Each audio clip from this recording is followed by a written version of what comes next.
Dieu soit béni et glorifié pour cette réunion. Merci à Romain pour l'invitation. Que Dieu bénisse. Amen.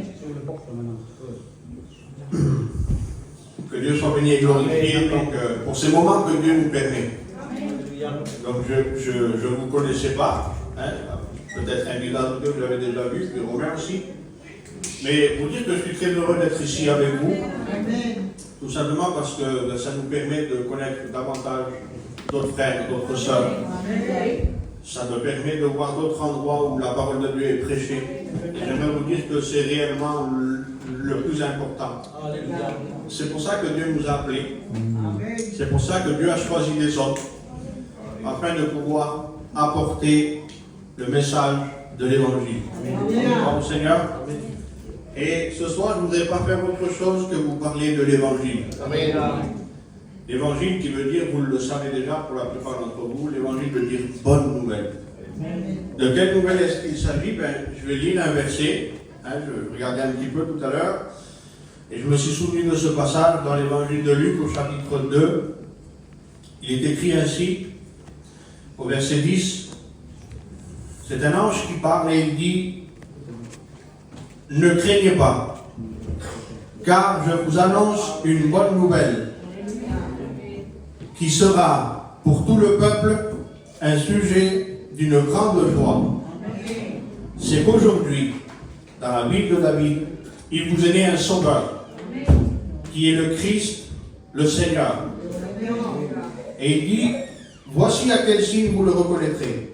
Vous trouverez un enfant emmailloté et couché dans une crèche. Alors ce passage, je crois que vous le connaissez, je vous l'explique rapidement. C'est au moment de la naissance de notre Seigneur Jésus-Christ. À ce même endroit, il se trouvait des bergers qui étaient là en train de paître le troupeau. Et des anges vont apparaître à ces bergers-là et puis ils vont leur dire: voilà ce que je vous ai dit, donc ne craignez pas, je viens vous apporter une bonne nouvelle. Je viens vous apporter l'Évangile. C'est qu'aujourd'hui, dans la ville de David, et la ville de David c'est Bethléem, il dit aujourd'hui à Bethléem, il vous est né un grand sauveur, le Christ. Et ça, c'est la bonne nouvelle. Il s'agit d'un homme qui est né il y a plus de 2000 ans. D'après le calendrier que nous avons, nous, il serait né il y a 2024 ans, le 25 décembre. Vous comprenez bien que cette date-là ne sont pas tout à fait exactes. Mais en gros, pour vous dire ça, il y a un peu plus de 2024 ans, un homme est né. Au jour d'aujourd'hui, beaucoup de personnes ont essayé de trouver, on va dire, des quiproquos, ils ont essayé de trouver des méthodes pour nous expliquer que ce n'est pas vrai, Christ n'a pas existé. Le problème, c'est que les historiens, les scientifiques, les archéologues, toutes ces personnes-là qui étudient l'histoire et qui nous l'enseignent ensuite, vont dire tous la même chose. Il y a plus de preuves sur l'existence de Jésus-Christ que n'importe quel autre homme de l'histoire. Donc il va dire, renier l'existence de Jésus-Christ, il faut renier l'existence de tous les hommes de l'histoire, puisqu'il y a plus de preuves pour lui. Christ est réellement né il y a 2000 ans de cela. Et toutes les religions sont d'accord pour dire qu'il est né à Bethléem, qu'il a fait de bonnes choses pendant 3 ans et demi, qu'il a fait du bien à beaucoup de personnes malades, qu'il a annoncé de belles paroles et qu'il est mort à la croix. Ensuite, bien entendu, chacun l'annonce et le maquille comme il veut. Il y en a qui disent que c'est pas vrai, c'était pas lui qui était sur la croix, etc. Nous croyons fermement que Jésus-Christ, le Fils de Dieu, est né, excusez-moi avec le respect que je vous dois à tous, d'une jeune fille, comme la prophétie l'avait annoncé 700 ans auparavant. Il a dit: et toi, Bethléem, de toi naîtra un chef. Écoutez-moi, je ne sais pas si vous le savez, mais certainement vous l'avez déjà entendu, mais on va le re-regarder ensemble ce soir. Vous êtes d'accord? Amen. Cette bonne nouvelle, c'est qu'un homme est né il y a 2024 ans. Comment est-ce qu'il est né? Vous le savez l'histoire, je vous la raconte rapidement. Un ange va apparaître à une jeune fille qui s'appelle Marie, qui vit à Nazareth. Et il va lui dire comme ça: ne crains pas. Il va lui dire: à toi, Dieu t'a fait une grâce. Pas comme disent les catholiques, Marie pleine de grâce, c'est pas ça. C'est à toi, Dieu t'a fait une grâce. Ça veut dire que Dieu va t'accorder quelque chose que tu ne mérites pas. Amen. Et Dieu te donne être un fils qui sera le sauveur du monde. Gloire à Dieu. Alors, on pourrait peut-être se poser la question, on ouvre une petite parenthèse. Pourquoi est-ce que Dieu choisit Marie? Qu'est-ce qu'elle avait de si particulier, cette femme-là? Est-ce qu'elle était parfaite? Est-ce qu'elle était sans défaut? Pourquoi est-ce que Dieu, parce que c'est pas rien quand même, choisit une femme pour qu'elle porte celui qui est le Fils de Dieu? Excusez-moi, il ne faut pas choisir n'importe qui, vous êtes d'accord avec moi ou pas? Amen. Alors est-ce que Marie était parfaite? Eh bien vous trouverez tout le long de l'histoire que Marie n'est pas parfaite. Elle a plein de défauts, cette femme-là. Je ne vais pas rentrer dans tous les détails, mais je vous donne juste un exemple. À un moment donné, lorsqu'elle voit Jésus prêcher, puis que sa renommée commence à se répandre, elle commence à s'inquiéter pour lui. La Bible dit même qu'elle va croire qu'il est devenu fou. Elle ne comprend pas que ce que Jésus est en train de faire. Donc vous voyez bien qu'elle n'a pas tout compris, cette femme-là. Quand elle voit Jésus dans le temple, elle dit, pourquoi tu nous fais ça? Je ne sais pas que moi et ton père, on s'est inquiétés pour toi. Et Jésus lui dit, mais comment ça, tu t'inquiétais? Il dit, tu ne sais pas qu'il faut que je m'occupe des affaires de mon père? Vous voyez, elle ne sait pas tout, hein? Elle n'est pas parfaite, Marie. Et à un moment donné, lorsqu'ils sont dans les noces de Cana, elle va dire, regarde, ils n'ont plus de vin. Jésus va dire, mais qu'est-ce qu'il y a entre toi et moi? Mon heure n'est pas encore venue. Amen. Vous voyez, elle va user de quelque chose. Donc Marie, elle est loin d'être parfaite. Ce n'est pas une femme parfaite. Elle a des défauts, cette femme-là. Pourquoi est-ce que Jésus choisit Marie? Vous voulez qu'on le voit ensemble? Amen. Tout simplement par grâce, par miséricorde. Elle ne le mérite pas. Il y avait tellement de jeunes filles à l'époque, mais aucune jeune fille du monde méritait. C'est simplement par grâce. Néanmoins, on peut regarder le cœur de Marie. Et on sait que le cœur de Marie était disponible pour servir le Seigneur. Le cœur était disponible pour renoncer à tout afin de mettre au monde le Fils de Dieu. Écoutez bien, sommes chrétiens, on sait comment ça marche chez nous. Hein? En général, le père, les parents du jeune garçon frappent à la maison des parents de la jeune fille. Voilà, si faut se quiere. Je vais lui demander ta fille, etc. Puis c'est la fête. Hein? Puis après, il y a un temps de fiançailles. Vous savez comment ça se passe? En général, nos empeñamos para esto. Hein? Pour ça, on travaille beaucoup, on met beaucoup d'argent à l'intérieur parce que c'est notre honneur pour nous. L'honneur de ce que la fille a respecté ses parents, l'honneur de ce que la fille a respecté son futur mari, de ce qu'elle a respecté ses futurs beaux-parents. C'est un honneur pour ces choses-là, oui ou non? Amen. Mais c'est comment ça se passe chez nous bien. Pour eux, ça se passait aussi comme ça. Alors maintenant, écoutez bien. La Bible nous dit que cette jeune fille, elle était mariée à un homme appelé Joseph, qui était aussi de Nazareth. Comprenez bien, mettez-vous un peu à la place de chacun de ces gens-là. Ne faites pas attention aux enfants, les gens s'en occupent, faites attention à moi. D'accord? Voilà. Donc, à ce moment-là, on va faire ça comme si c'était comme chez nous. Les parents de Joseph viennent à la porte des parents de Marie. Bonjour, voilà, je viens te voir parce que les enfants se veulent, etc., etc. Et puis oui, pas de problème. Ils font une fête, tout ce que vous voulez-vous. Maintenant, on va tout préparer. Et puis, Joseph était celui qui avait commencé à beaucoup travailler. Il a commencé à construire une maison.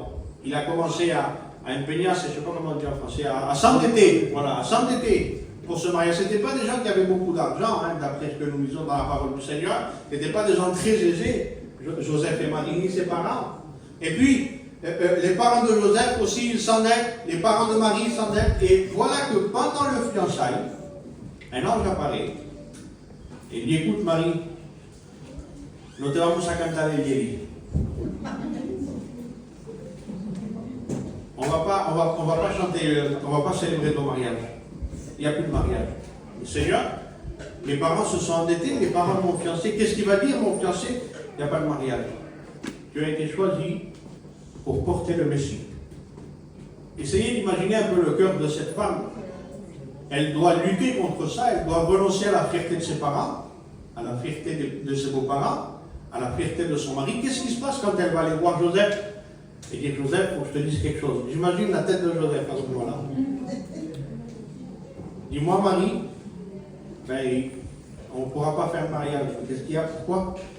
Il y a un ange qui m'est apparu, oui, et elle m'a dit que je vais avoir un fils. Tu te moques de moi, là. Vous imaginez un petit peu la situation, c'est pas rien. Mais le cœur de Marie, vous savez ce que c'était? je suis la servante du Seigneur. Amen. Qu'il me soit fait selon ta parole. Un cœur disponible. Mais attendez, il fallait aussi un Joseph disponible, non? Il fallait accepter ça aussi. Et Joseph, lorsque Dieu lui parle, lorsqu'il se lève, il fait exactement ce que l'ange lui a ordonné de la part de Dieu. Donc même si ce n'était pas des gens parfaits, il avait un cœur pour Dieu. Amen. Gloire au Seigneur.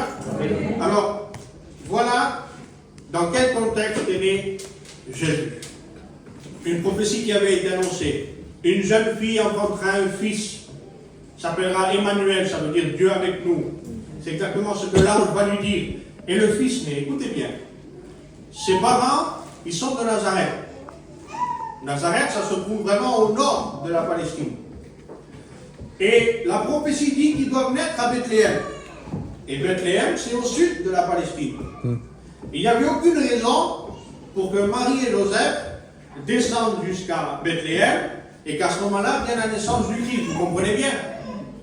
Mais Jésus, Dieu, le Père, qui veille sur sa parole, il sait exactement ce qu'il dit, il sait ce qui va se passer. Il est celui qui coordonne parfaitement tout pour que sa parole s'accomplisse. Dieu n'est pas un homme pour mentir. Ce qu'il dit, il l'accomplit. Mon frère et ma soeur, j'aimerais te dire au travers de cela, tout ce qui est écrit là-dedans, tu peux y mettre ta foi.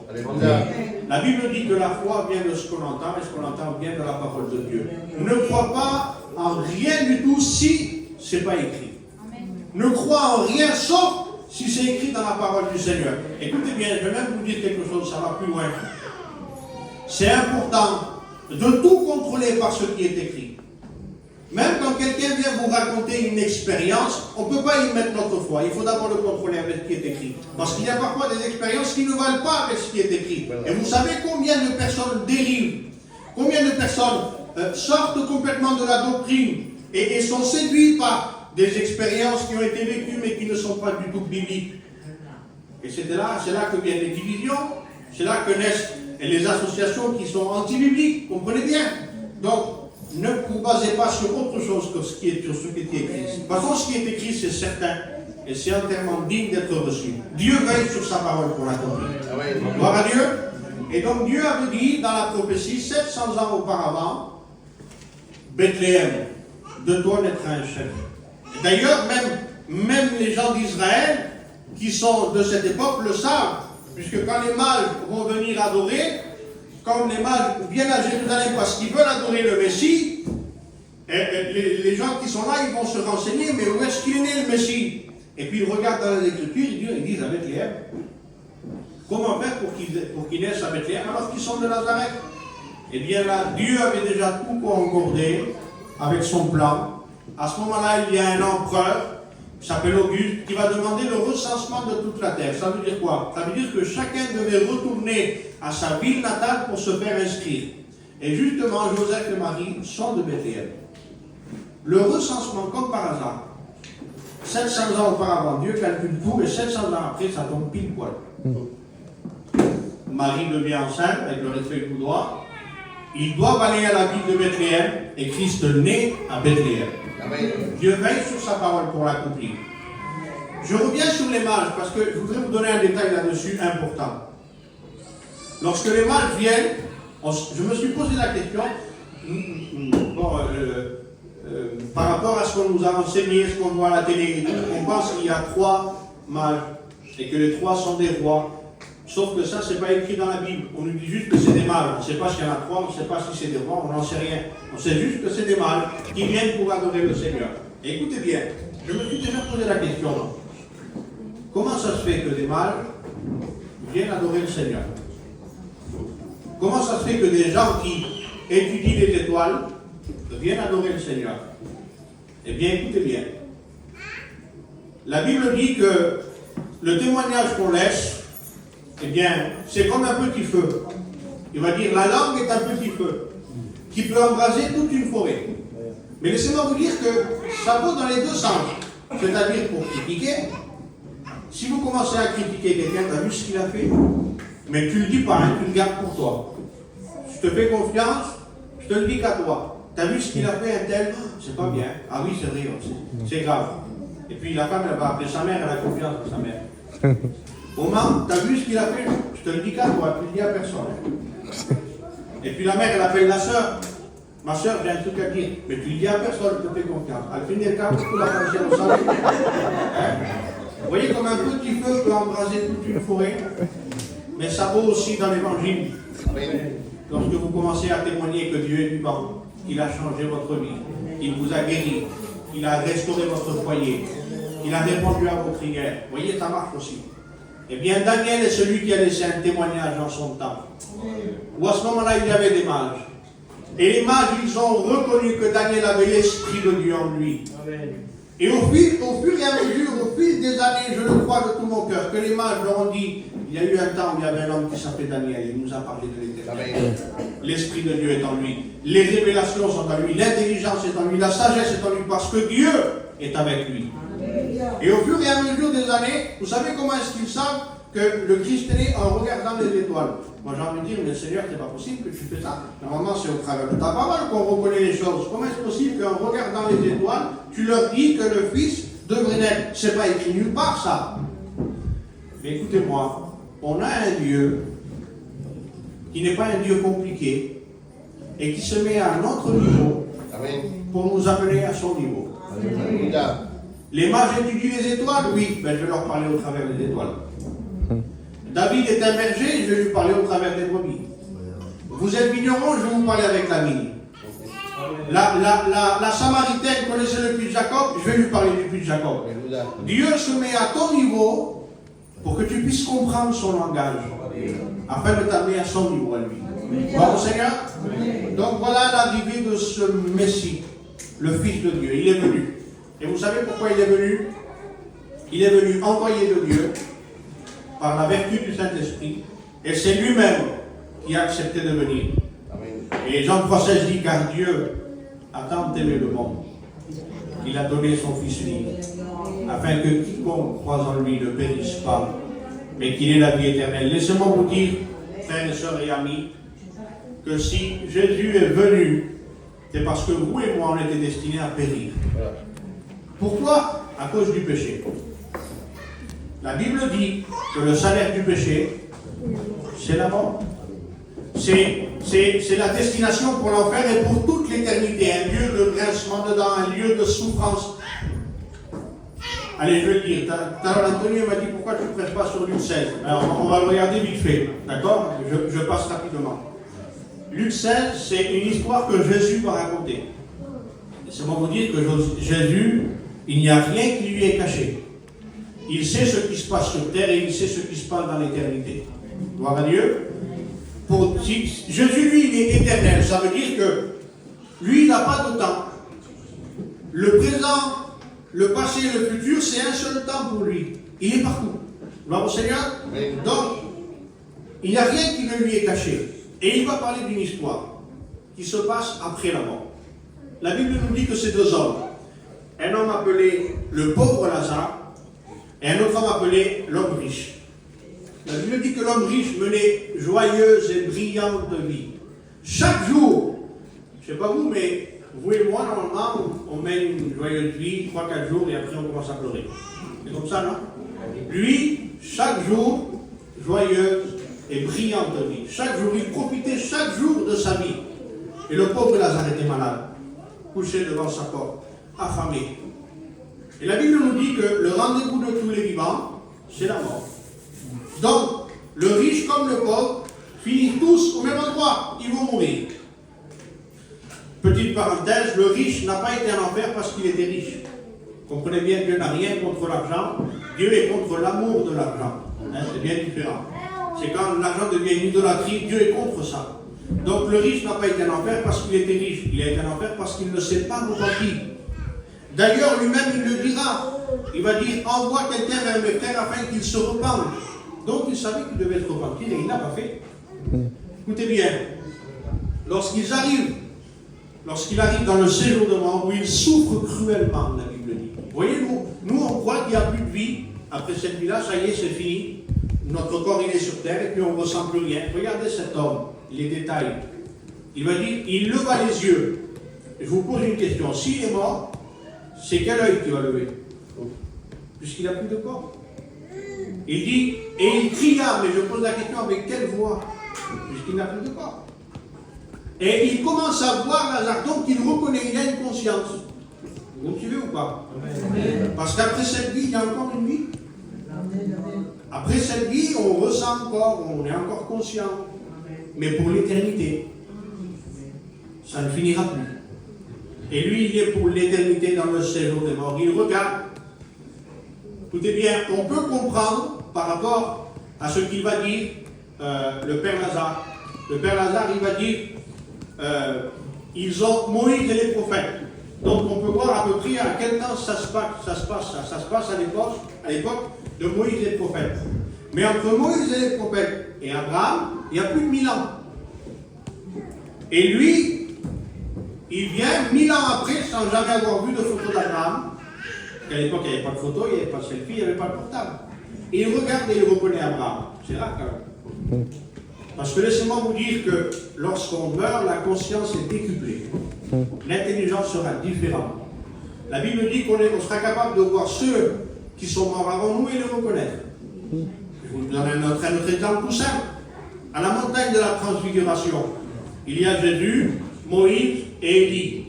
Ça fait des milliers d'années qu'ils sont morts, Moïse et Élie. Et quand Pierre les voit, sans jamais voir de photos, sans rien, il va dire on va dresser 3 tables, une pour toi, une pour Moïse et une pour Élie. Comment est-ce possible? Parce que quand vous êtes mort, vous êtes encore plus conscient, avec une autre intelligence, une autre manière de voir, que quand vous êtes vivant. Amen, amen. Alors écoutez bien, il regarde et il voit le Père Abraham. Il dit Père Abraham, il dit permet à Lazare qui trempe le bout de son doigt. Ah, ça veut dire que Lazare aussi, il a une main. Avec des doigts, il le reconnaît, son apparence, il l'a reconnu dans son apparence. Pourtant, son corps, il était sur terre, malade. Oui, mais le voilà maintenant guéri, sans aucune blessure, en parfaite santé. Il devait être beau à regarder Lazare. Je crois, moi, qu'à ce moment-là, quand il était sur terre, je crois qu'il ne voulait même pas toucher cet homme, tellement qu'il devait le craindre. Mais à ce moment-là, ça ne le gêne pas qu'il trempe le bout de son doigt sur sa langue. Certainement parce que Lazare devait être beau à voir à ce moment-là. Et d'ailleurs, je pose une autre question. Quelle eau? Elle vient d'où cette eau? Il trempe le bout de son doigt dans l'eau. Mais quelle eau? Vous voulez le savoir ou pas? J'ai peut-être une idée. Hein? Quand Jésus va dire à la Samaritaine, quiconque boit de l'eau que je lui donnerai, en lui sera une source d'eau vive qui jaillit jusque la vie éternelle. Dieu ne ment pas dans ses promesses.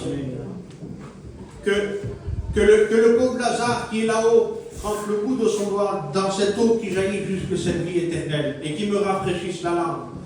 La réponse d'Abraham, c'est pas possible. C'est fini. C'était avant qu'il fallait se repentir. Tu avais le temps de le faire avant. Il va dire, mais écoute, il dit, si c'est pas possible, ben, permets que Lazare puisse ressusciter et aller vers mes frères pour leur attester que c'est vrai qu'il y a réellement un enfer. Imaginez-vous la place de cet homme en train de souffrir dans le Sheol, dans le séjour des morts, au milieu de ces flammes, mais il se souvient qu'il a 5 frères, que s'ils ne viennent pas à la repentance, ils vont venir le rejoindre. Quelle souffrance. Permet que Lazare ressuscite, qu'ils le voient ressusciter, qu'il leur atteste ces choses. Et puis ils vont dire, ils ont Moïse, ils ont les prophètes, ils ont la Bible, ils ont les pasteurs, ils ont les églises, ils ont les réunions, ils n'ont qu'à écouter et croire. Bon, Seigneur. Amen.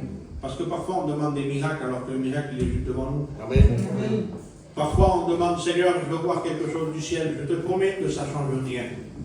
Que tu vois quelque chose du ciel. Un ange, une guérison.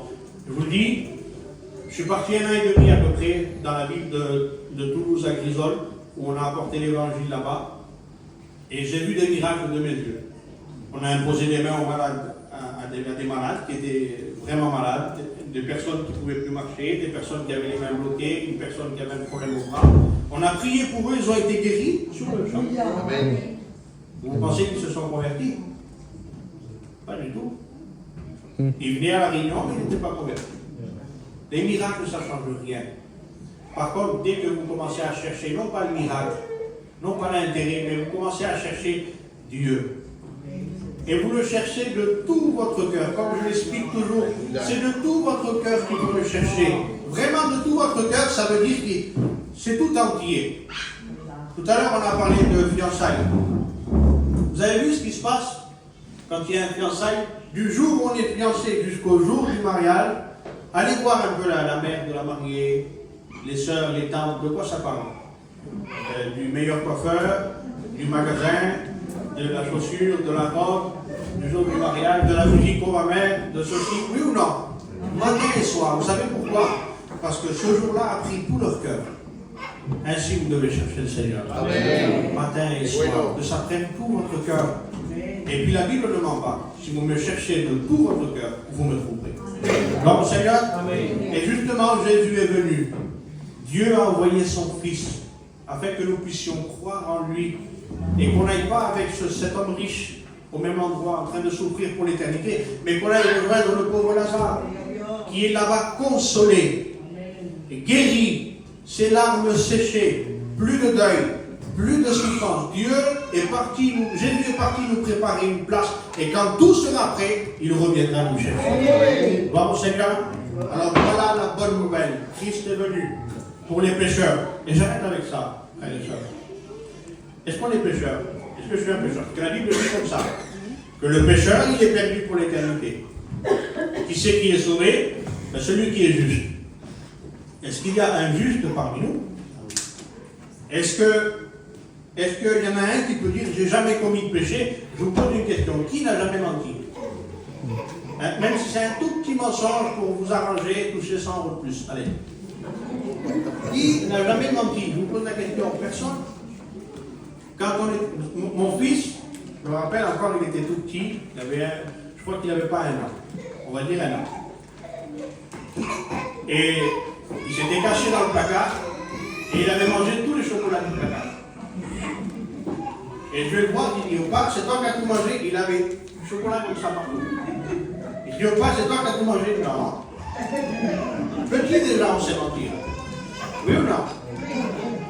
Écoutez-moi.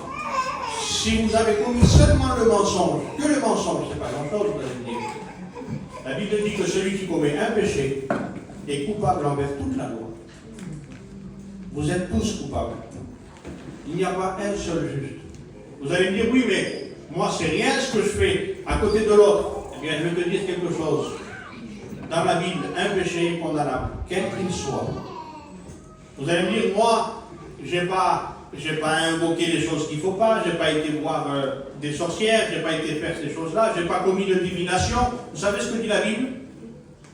Elle dit que celui qui désobéit est autant coupable que celui qui commet des divinations. Pourtant, tu n'as rien fait, tu as juste résisté, tu as juste dit non au Seigneur. Eh bien, tu es autant coupable que celui qui va commettre des divinations. Regardez ce qu'il dit, pour vous montrer qu'il n'y a pas de petit et de grand péché dans la loi. Il y avait un jour que tous les Juifs devaient respecter, c'était le jour du sabbat. Un jour de repos où personne ne devait travailler, on ne devait rien faire. Écoutez bien, la Bible dit comme ça. Si quelqu'un commet un meurtre, c'est grave, hein? Si quelqu'un commet un meurtre, vous devrez le tuer par lapidation. Ça veut dire qu'à coup de pierre, il faut qu'il meure. D'accord? Vous allez me dire qu'en même temps, il a commis un meurtre. Il ne devait pas le faire, ça. Oui, mais la même loi dit que que le jour du sabbat, il sort de chez lui pour ramasser quelques bois parce qu'il a froid, il veut se réchauffer, il mérite la mort par lapidation. Quel que soit le péché, vous êtes condamnable. Et Jésus est venu afin que nous ne périssions pas, mais que nous puissions croire en son nom, parce qu'il a porté tous nos péchés sur lui. Il les a crucifiés à la croix. Et maintenant, il est ressuscité pour nous justifier. Gloire au Seigneur. Je pense que vous avez compris de ça. Donc, est-ce que vous avez compris le Seigneur? Amen.